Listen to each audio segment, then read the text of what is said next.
Hello អ្នកទាំងអស់គ្នាឥឡូវនេះខ្ញុំនិយាយពីហ្គេមមួយមានឈ្មោះថា Mines No Second ញ៉ោចេះមើលគឺហ្គេមហ្នឹងពេលយើងឡើងទៅជួនអាស្អីគេសស play ខ្លះនេះ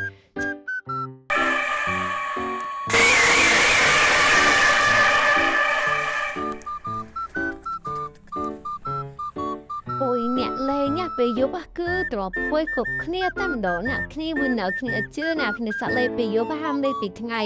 គឺនេះខ្ញុំគេខត់ពេលថ្ងៃទេអូអ្នកគ្នាលុបមិញខ្ញុំជួណាស់ខ្ញុំផៃខំមែនតើបានខ្ញុំថតឲ្យអ្នកគ្នាមើលនឹងគឺអូអ្នកផ្លាត់ហ្គេមហ្នឹងផលិតមកពីណាតែគាត់មានឈ្មោះ Hexter Casty ខ្ញុំមានរូបគាត់ដាក់ទេអូយអ្នកផ្លាត់នឹងធ្វើស៊ីប្រយអូយចង់គៀងចង់វីដេអូយើងមានតែប៉ុណ្ណឹងទេជម្រាបលា